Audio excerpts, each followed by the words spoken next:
இந்த பிரதிஷ்டையை சரியா நம்ம உறுதியா இருந்தோம்னா நம்மளை தேவன் கனப்படுத்த விரும்புகிறார். आज आपने फैसले में धीरज रखें तो प्रभु हमें महिमा दे सकते हैं. ஊழியம் செய்கிறவனுக்கும் ஊழியம் செய்யாதவனுக்கும் உள்ள வித்தியாசத்தை நான் காண்பிப்பேன் என்று சொன்னவர், நீதிமானுக்கும் துன்மார்க்கனுக்கும் உள்ள வித்தியாசத்தை காண்பிப்பேன் என்று சொன்னவர், அப்படியே தேவன் உன்னோடு கூட இருந்து உன்னை மேன்மைப்படுத்தி நடத்துகிறதை இந்த தேசம் அறியும் ஜனங்கள் அறிவார்கள். धर्मी और दुष्ट का भेद दिखाने वाले और सेवा करने और सेवा नहीं करने वाले का भेद दिखाने वाले आपके पास होकर ये सब देश आपको पहचान कर सके के महिमा दे सकते हैं. ஆண்டவர் என்ன செய்தார்? அந்த 1வது அதிகாரம் 17வது வசனத்தை வாசியுங்கள்.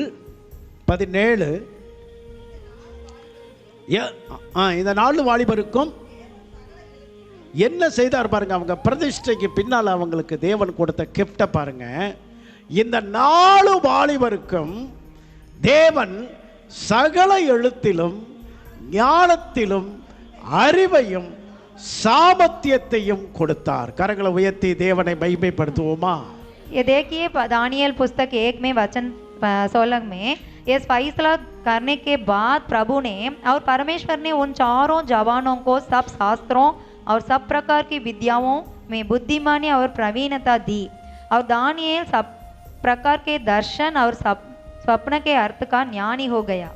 வேதம் சொல்லுதுங்க, கர்த்தருக்கு பயப்படுதலே ஞானத்தின் ஆரம்பம்.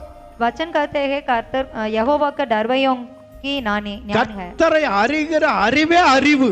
यहोवा के जान सके तो वही ज्ञान है. நாம தேவனுக்கு பயப்பட ஆரம்பிச்சோம்னா तो हम यहोवा का डरवया तो கண்டிப்பா தேவன் ஞானத்தினாலும் கிருபையினாலும் நம்மை நிரப்பி வழி நடத்துகிறதை பார்க்க முடியும். बिल्कुल परमेश्वर हमको ज्ञान और कृपा से भर दे सकते हैं. நீங்க எத்தனை பேர் தேவனுக்கு பயப்படணும்னு விரும்புறீங்க? आप कितने लोग चाहते हैं कि यहोवा का डरवया तो தேவனுக்கு பயப்படுகிற பயம் நம்மளை என்ன செய்யணும்? உயர்த்தும், கனப்படுத்தும், மேன்மைப்படுத்தும்.